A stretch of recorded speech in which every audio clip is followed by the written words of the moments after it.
Mesdames, Messieurs, bonsoir. Bienvenue à cette grande édition d'information sur la télévision Labari. Clôture ce matin à l'hémicycle de l'Assemblée nationale de la deuxième session ordinaire dite budgétaire au titre de l'année 2020. Une séance qui marque également la fin de la deuxième législature de la 7e République, présidée par Hussein Tini, premier responsable de cette institution. Le résumé à travers ce reportage signé Adam Ousmana et Sadou Doumi.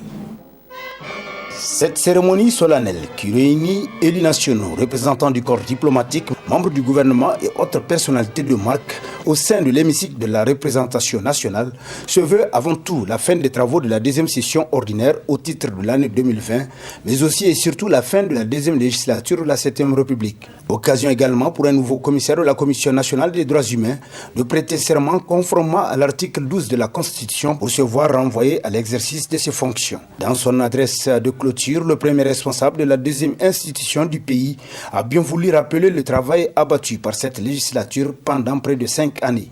Cette législature qui s'achève aura tenu toutes ses promesses. 352 lois adoptées, dont de nombreuses ratifications d'accords de prêt, de financement d'opérations de développement et surtout des textes structurants ayant vocation à accompagner la renaissance de notre pays. Notre législation aura ainsi couvert presque tous les domaines d'activité économique et sociale. En matière de contrôle parlementaire, cette législature a été marquée par des innovations et des statistiques suivantes. Une motion de censure, 17 interpellations, 85 questions d'actualité, une commission d'enquête parlementaire, 21 questions orales et écrites, des centaines d'auditions des membres du gouvernement par les commissions générales permanentes. À Hussein Tini de poursuivre son intervention en interpellant les membres de la future législature sur le travail qui les attend à l'hémicycle de l'Assemblée nationale. À la prochaine législature, nous léguons des textes et des usages qu'il faudrait certainement améliorer. Par-dessus tout, nous leur recommandons d'éviter que les malentendus ne deviennent des antagonismes. Le vote permet d'adopter les textes en débat, mais il ne règle pas les soucis de la gestion quotidienne de l'institution. Il faudrait continuellement rechercher le consensus, sans pour autant méconnaître le pluralisme démocratique. Tous les courants étant représentés à l'Assemblée nationale, le management ne saurait être vertical, mais constaté. Il me semble également que la rédaction du règlement intérieur devrait être améliorée, notamment pour redéfinir les critères d'accès au bureau de l'institution, aux directions des commissions générales permanentes, ainsi qu'aux délégations permanentes qui représentent l'institution dans les organisations interparlementaires. De même, il faudrait parmi les priorités inscrire la révision des textes se rapportant aux conditions pratiques d'exercice du mandat, en tenant compte aussi bien du contexte national que de la situation dans les pays comparables. À ce niveau, une définition acceptée par tous de l'autonomie financière serait fort utile. Quant à l'administration parlementaire, un programme de formation continue du personnel renforcera son professionnalisme. C'est avec le sentiment d'une mission bien accomplie que le président de l'Assemblée nationale a levé cette dernière séance plénière qui boucle la session dite budgétaire au titre de l'année 2020 et la fin de la présente législature. Le bureau politique du mouvement démocratique pour une fédération africaine moderne Lumana a fait son choix pour la présidentielle premier tour du 27 décembre prochain. Le parti demande à ses militants de voter en faveur de Mahaman Ousmane du RDR Tchangi. L'annonce a été faite hier après-midi. Précision avec Hassan Saleh Mustafa. C'est que Lumana a été toujours un parti loyal. Lumana est un parti de dignité. Comme annoncé, décidément, le moderne FA Lumana, dont le dossier de candidature de leur candidat Hama Amadou à la présidentielle a été rejeté par la Cour constitutionnelle, donne la consigne aux militants de voter le candidat du parti Renouveau démocratique pour la République RDR Tchangi Mahaman Ousmane dès le premier tour de la présidentielle du 27 décembre prochain.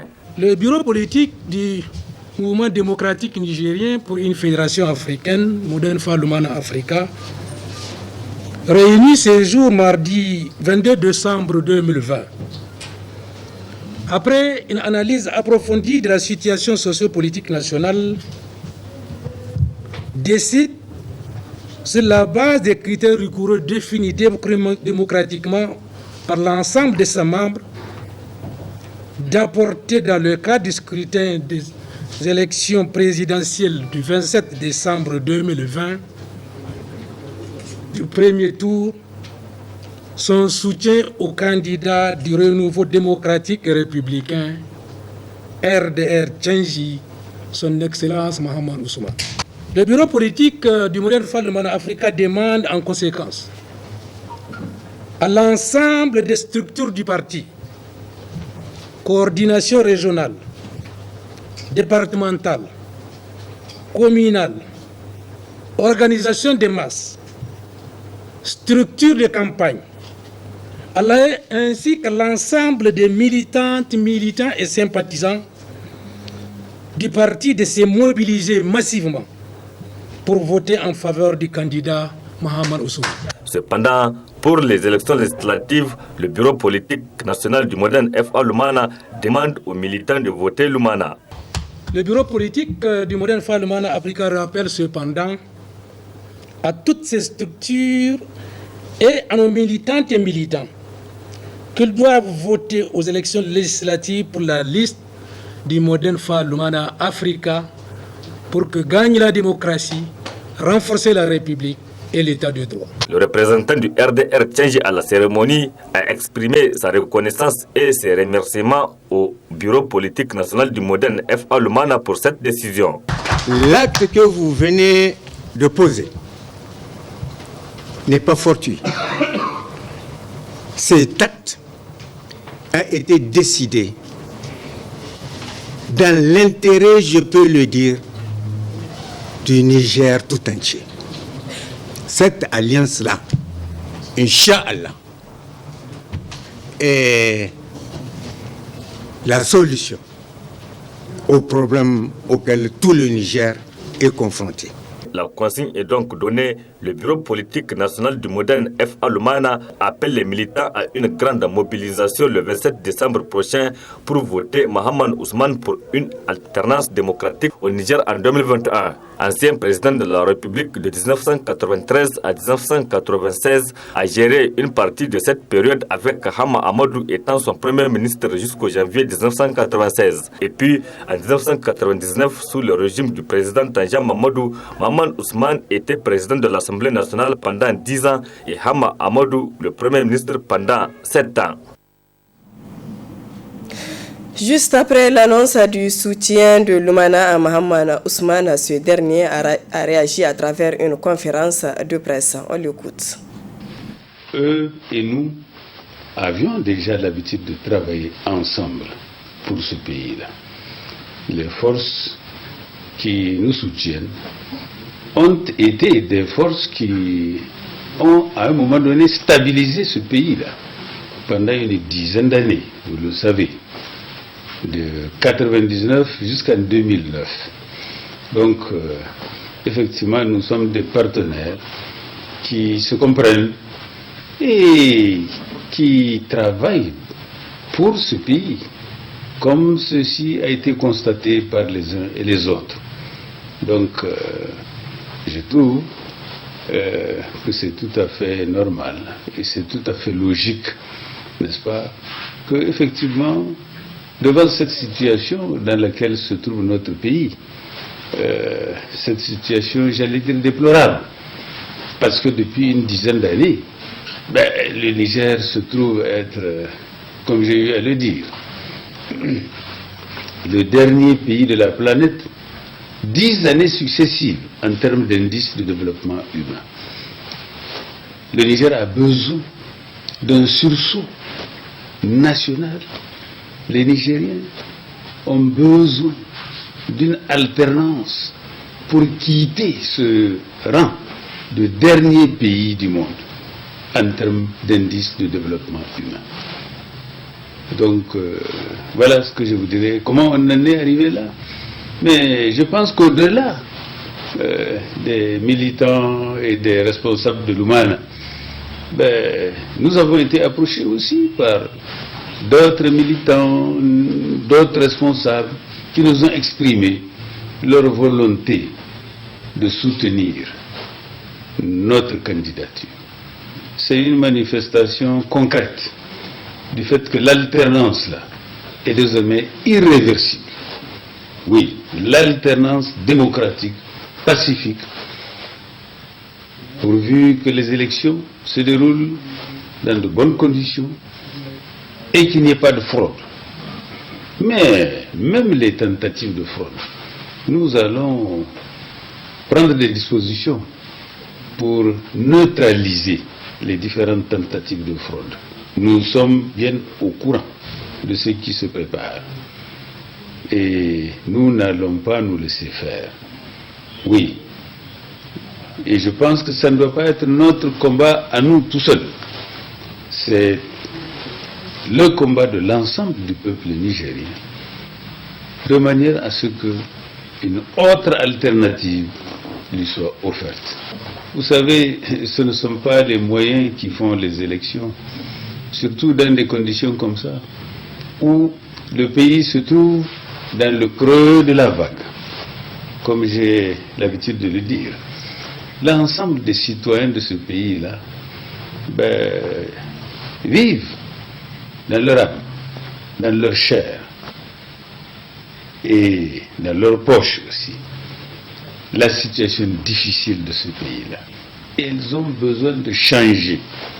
Oui, de plus en plus, les uns et les autres ont pris conscience de la nécessité de ne pas se vendre, de ne pas vendre leur voix. Ils ont eu à le faire peut-être par le passé, mais ils ont vu les résultats qui leur ont été servis. Donc, dans le cadre de la campagne électorale pour les présidentielles 2020-2021, il y a des hommes qui œuvrent dans l'ombre pour l'élection de leurs candidats. À Niamey, Mokhtar Mahmoudou fait partie des grands militants du Parti Rose qui œuvrent pour l'élection de Bazoum Mohamed à la magistrature suprême. Le point avec Adam Ousmana sur les images amateurs. Après des années de service pour le compte de la ville de Niamey, qu'il a d'ailleurs rendu coquette conformément aux vœux des plus hautes autorités du pays, Mokhtar Mahmoudou, car c'est de lui qu'il s'agit, n'entend pas s'arrêter en si bon chemin. Et pour poursuivre la renaissance du Niger tout entier, quoi de plus normal qu'il porte son dévolu sur l'homme de la continuité pour un Niger meilleur, qui se trouve être le candidat Bazoum Mohamed. Ainsi, Mokhtar Mahmoudou fait partie de ces hommes qui œuvrent inlassablement sans trompette ni tambour pour l'élection du candidat de la Renaissance à la magistrature suprême du pays. Pour cet infatigable qui a fait ses preuves à la tête de la délégation spéciale de Niamey, tout comme au programme Niamey-Niala, point de répit jusqu'à l'installation du sieur Bazoum sur le fauteuil présidentiel. Toutes choses qui justifient ses sorties, des fois jusqu'à des heures tardives pour aller à la rencontre des concitoyens auxquels, sans langue de bois, il demande humblement de faire le bon choix, celui qui rassure pour des lendemains meilleurs.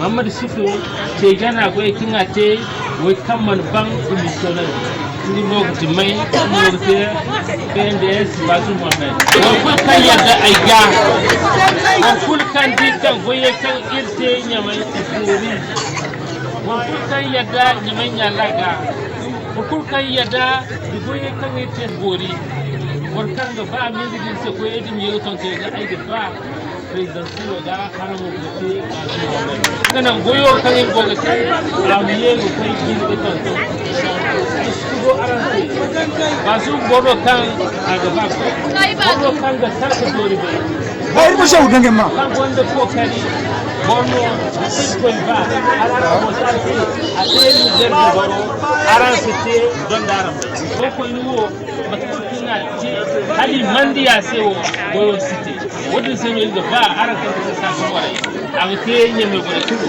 aramu irse kan ina election kan da sa irma zama kan da koyo kan ko te immi yega to sanaga. Force est de reconnaître que le sieur Mokhtar Mahmoudou est plus que jamais déterminé à faire de Niamey un fief incontestable du Parti Rose pour l'élection de Bazoum Mohamed dès le premier tour. Un combat pour lequel il ne lésine ni sur ses moyens, encore moins sur son énergie, car convaincu que l'élection de Bazoum Mohamed à la magistrature suprême du pays est le souci majeur de tout citoyen qui ne tient qu'au développement de sa patrie dans la paix, la quiétude sociale et le bien-être des populations. Toujours dans le cadre de la campagne électorale pour les présidentielles, le président du MPR Jamhouria, Albade Abouba, est en tournée à l'intérieur du pays. Après Tilaberi, Maradi et Zander, Albade Abouba était hier dans la matinée l'hôte de la population de Difa. Les militants et sympathisants du MPR Jamhouria de cette localité étaient sortis massivement pour accueillir leur président. Le temps fort de ce meeting avec nos envoyés spéciaux Ismaël Moumouni et Chebou Guissou. 9h55, c'est l'heure à laquelle Albade Abouba a atterri à Difa où l'attendaient des militants pour qui l'accès de l'aéroport a été limité compte tenu de la situation sécuritaire dans la région. Ensuite, direction Ménésoroa où il est allé se recueillir sur la tombe de son mentor, le président Tanja Mamadou, avant de partir à l'arène de lutte qui a drainé une foule immense pour assister à l'allocution du président du MPR Jamhouria.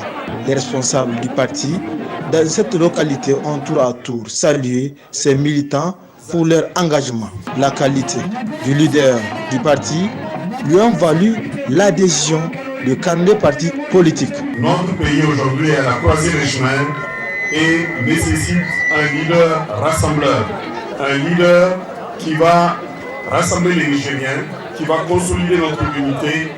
Et comme vous le savez, le président Albade rassemble toutes ces qualités-là. Les partis alliés qui soutiennent sa candidature se sont engagés auprès de lui déjà pour ses qualités. Mais aujourd'hui, nous le soutenons encore doublement parce qu'à mi-parcours de cette campagne, la mobilisation à laquelle nous assistons prouve que la victoire est certaine avec le président Albade Abouba. Voilà pourquoi nous vous appelons à voter pour le président Albade Abouba. Malgré que c'est le jour du marché hebdomadaire, la population de la capitale du Manga a assisté massivement au meeting. Geste salué par le candidat à l'élection présidentielle qui d'ailleurs n'a pas manqué d'adresser ce message.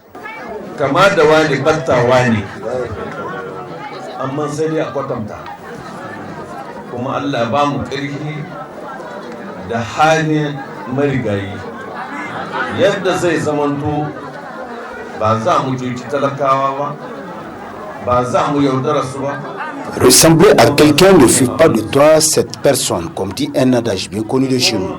Je prie Allah le Tout-Puissant pour nous donner la force et le pouvoir d'exercer comme le regretté Tanja Mamadou pour le bien-être de l'ensemble des populations nigériennes. Nous connaissons les problèmes dont souffre la population de Difa et nous saurons leur trouver des solutions.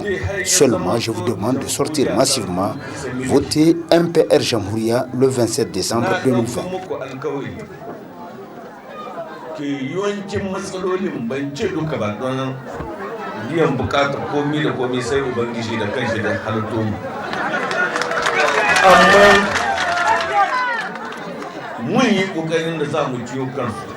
kenan a yi fata ran zaɓe ku hito ɗumbun zaɓe jamhuriya mu ba mu yaudara ba mu ƙarya kuma ba mu cuta. En dehors de ses qualités personnelles, la population de Difa voit en lui le reflet du feu président, très respecté et apprécié Tanja Mamadou. Dès lors, la population s'engage à voter pour lui. La prochaine étape sera Agadez. Élection présidentielle, toujours le studio Kalangou donne la parole aux différents candidats pour exposer leur programme à la population nigérienne. C'est le cas de Albade Abouba, candidat du mouvement patriotique pour la République MPR Jamhouria. Nous avons un programme à soumettre au peuple nigérien afin de lui suggérer, comme tout parti politique qui se respecte, un projet de société qui pourrait constituer une alternative par rapport à la gouvernance de notre pays. Nous espérons que nous ne pouvons rien bâtir si nous n'avons pas la garantie d'une sécurité durable. La deuxième priorité, par contre, c'est l'autosuffisance alimentaire.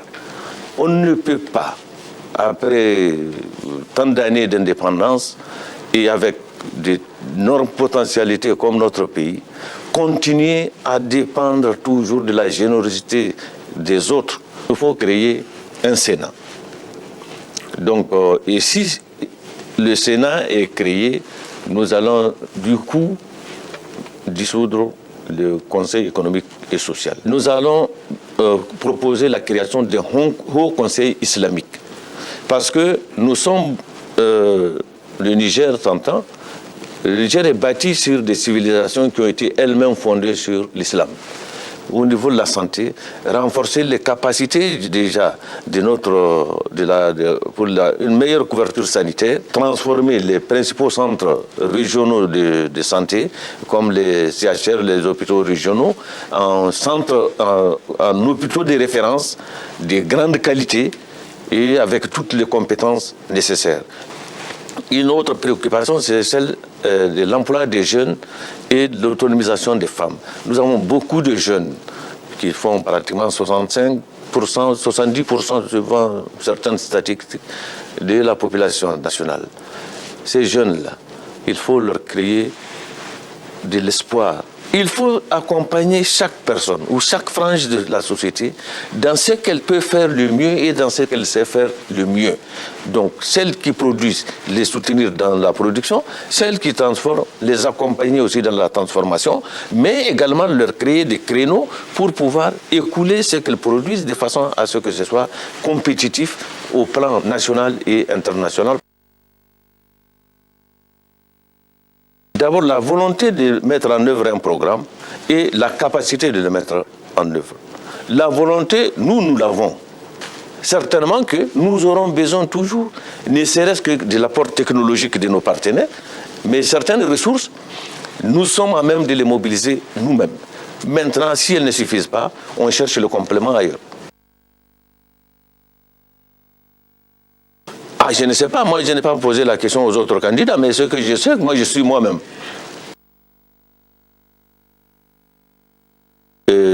Compte tenu de toutes les tensions que nous sentons préélectorales, que nous appelons les Nigériens à plus de sérénité, plus de lucidité, plus de tolérance, et surtout pour qu'on puisse organiser des élections paisibles, transparentes, justes, équitable et crédible.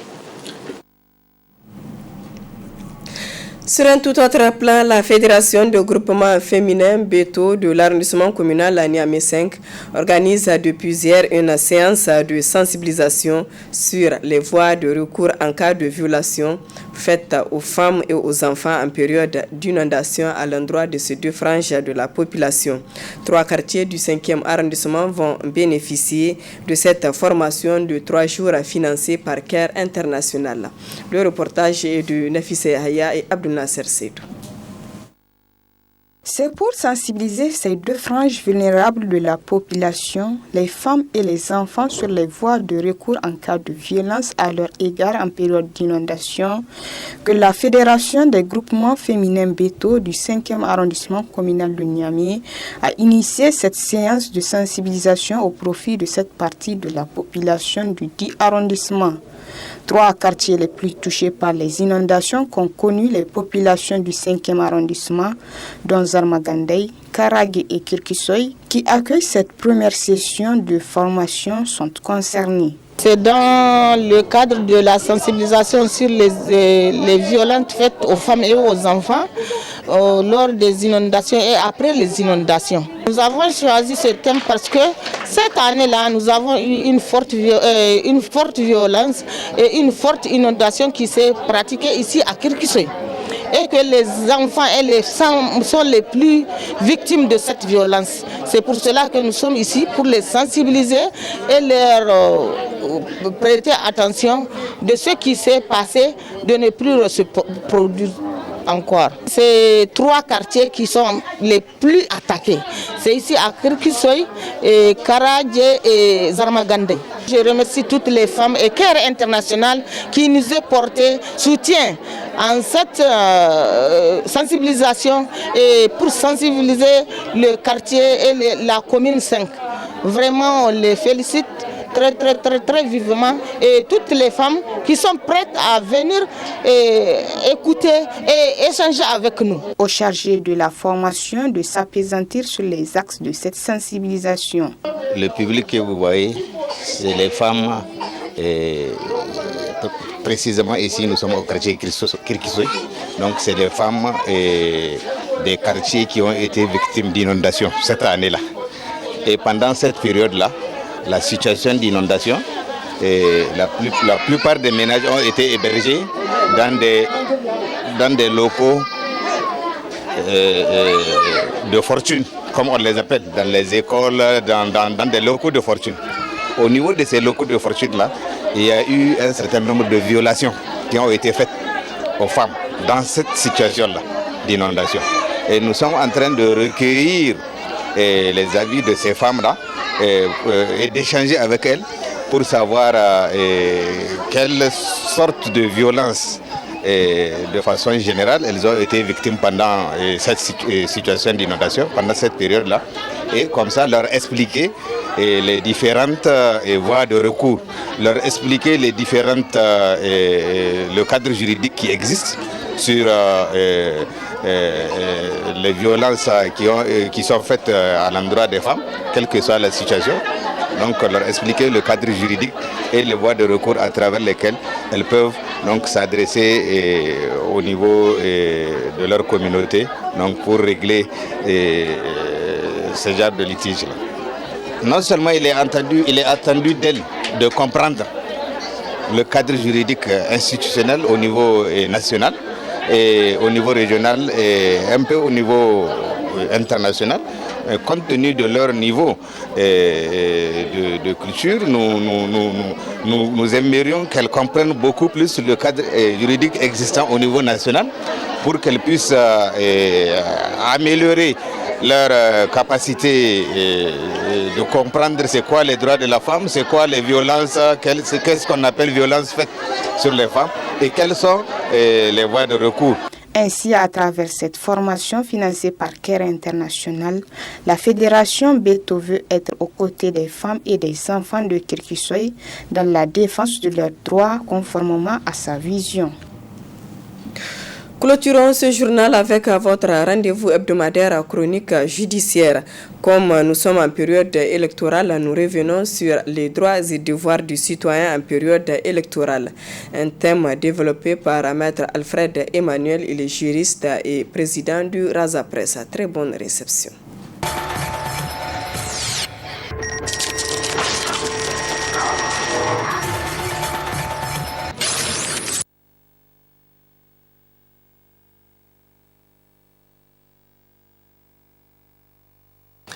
Je voudrais d'abord commencer à définir le droit de vote. Alors, le droit de vote ou droit de suffrage est le droit qui est accordé à un citoyen d'un État pour lui permettre de voter, c'est-à-dire exprimer sa volonté lors d'un scrutin. Il faudrait que ce droit implique d'une part le droit d'élire ses représentants ou ses gouvernants, et d'autre part le droit de répondre à une question posée lors d'un plébiscite ou d'un référendum. On a vu plusieurs cas ou bien plusieurs exemples dans lesquels les populations ont eu l'occasion ou ont eu le privilège de se prononcer sur des questions liées à la vie de la nation. Donc le référendum, c'est cette question qui permet aux gouvernants de demander l'avis du peuple sur une question bien déterminée. Et le vote, là également, c'est ce droit-là qui leur permet de pouvoir choisir librement leurs représentants ou leurs gouvernants. Alors, au Niger, ces droits sont garantis par un certain nombre de textes parmi lesquels on peut citer, premièrement, la Constitution du Niger du 25 novembre 2010, la Charte africaine des droits de l'homme et des peuples, le Pacte international sur les droits civils et politiques.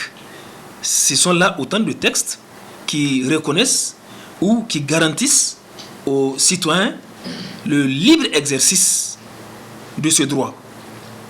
Le droit de vote est accompagné du droit d'éligibilité. C'est deux notions que nous pouvons lier.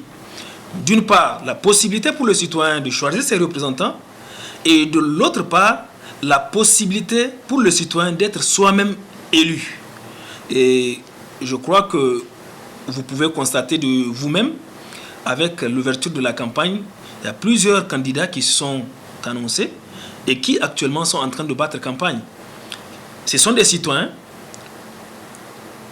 auxquels les textes ont reconnu la possibilité de se porter candidat et qui l'ont fait et qui sont en train de battre campagne aujourd'hui. Donc, c'est la possibilité, c'est ce droit-là qui leur est reconnu de par les textes de se porter candidat, de participer aux affaires de la nation.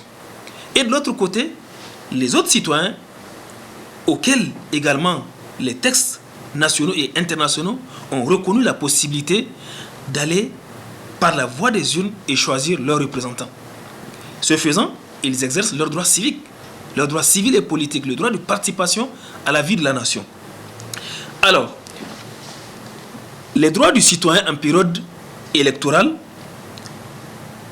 incluent, comme je l'ai dit, ce droit de participation à la vie de la nation et le droit de vote. Quand on considère les articles 3 et 4 de la Constitution nigérienne, l'article 3 dispose que la République du Niger est un État unitaire. Elle est une et indivisible, démocratique et sociale. Ses principes fondamentaux sont le gouvernement du peuple, par le peuple et pour le peuple. Là, nous voyons le pouvoir que la loi fondamentale, qui est la Constitution, reconnaît au peuple, lui reconnaît la possibilité, ou bien lui reconnaît, oui, son droit de détenir le pouvoir. Donc le pouvoir, il est concentré entre les mains du peuple. Et pendant cette électorale, c'est ce peuple qui est détenteur du pouvoir et qui est appelé à donner ce pouvoir-là à des représentants élus. C'est pour dire désormais, nous sommes nombreux. Nous ne pouvons pas tous siéger au Parlement. Nous ne pouvons pas tous exercer la souveraineté. Alors, nous choisissons des représentants tels que définis par les textes et c'est à ces représentants que nous donnons ce pouvoir afin qu'ils nous dirigent. Et de l'autre côté, l'article 4, toujours de la Constitution nigérienne, dispose que la souveraineté nationale appartient au peuple. Donc, nous voyons toujours le peuple souverain. Et la ferveur actuelle que nous voyons démontre toute la quintessence de cette question, puisque le peuple souverain est en train de se mobiliser afin d'exercer cette souveraineté par la voie des urnes à travers le choix de ses représentants. Maintenant, avant le vote, pendant le vote et après les votes, il y a un certain nombre de droits, il y a un certain nombre de devoirs qui incombent aux citoyens. Et je voudrais préciser cette notion de citoyenneté. Le citoyen, c'est cet individu qui est rattaché à un État par le lien de la nationalité. Vous avez au Niger, par exemple, beaucoup de ressortissants des autres pays qui vivent au Niger. Mais est-ce que ces représentants ou bien ces citoyens des autres pays vivant au Niger, qui est une terre d'accueil, peuvent participer à cette échéance électorale? La question, ou bien la réponse, elle est non.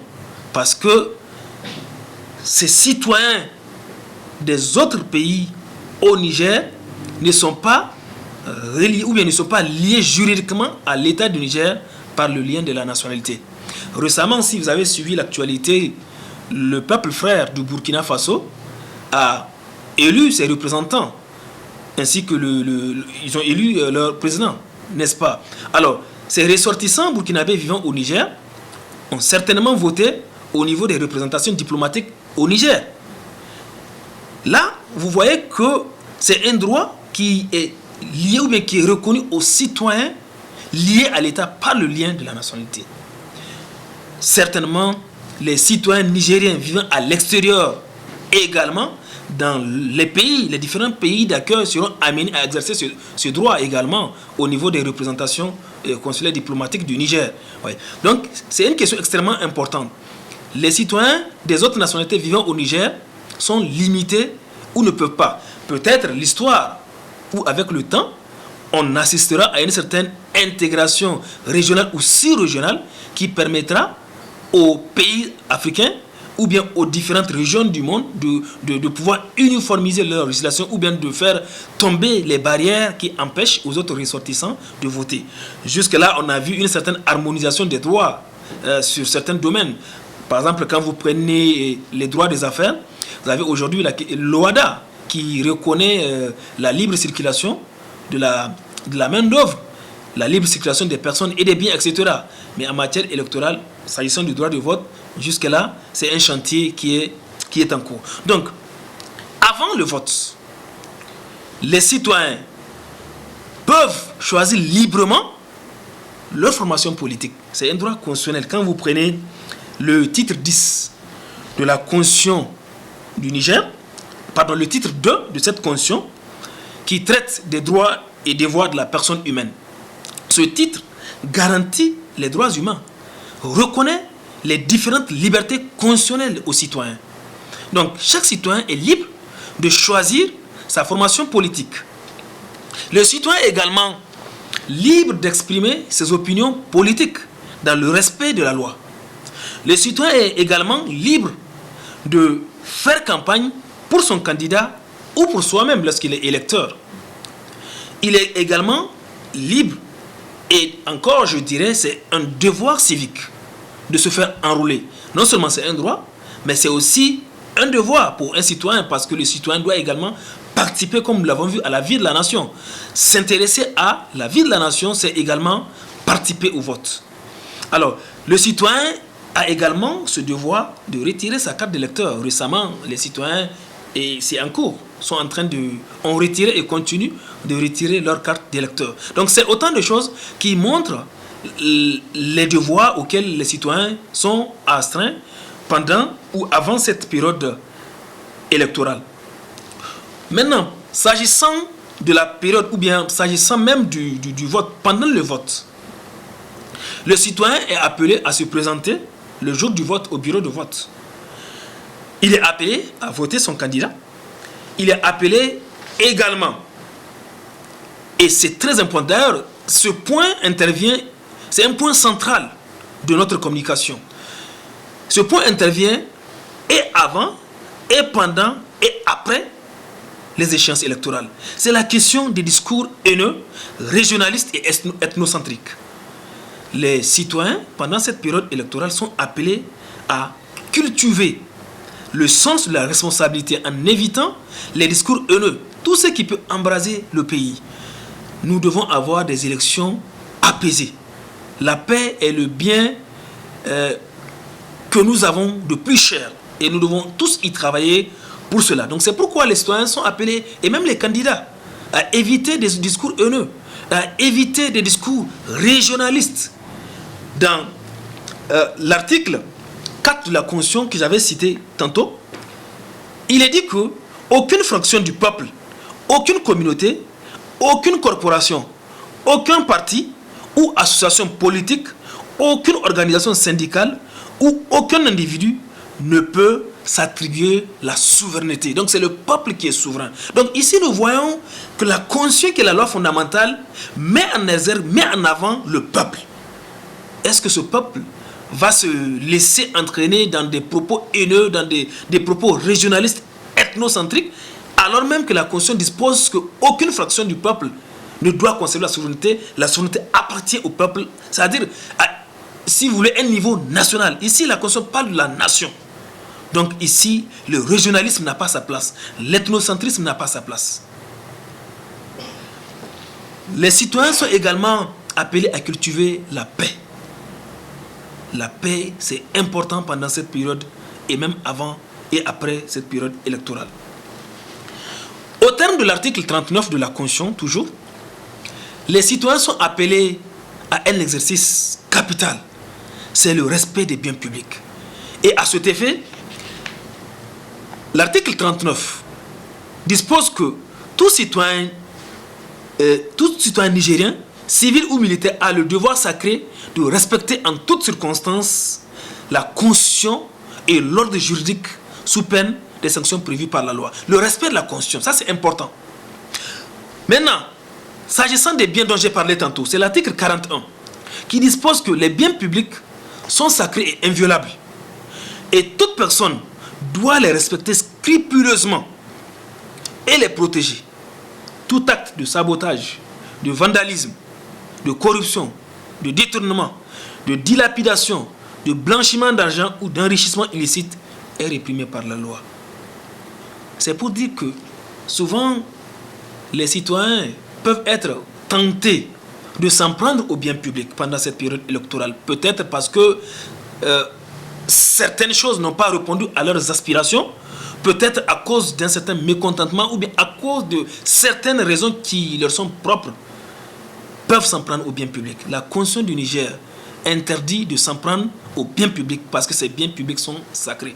Et c'est pourquoi nous profitons de votre micro pour appeler au sens de responsabilité de nos concitoyens de ne pas s'en prendre aux biens publics. Ce sont des biens que eux-mêmes ont contribué par le paiement des impôts. Ils payent les taxes, ils payent les impôts. Et c'est avec ces frais que le gouvernement, avec ces frais que l'État finance ces infrastructures.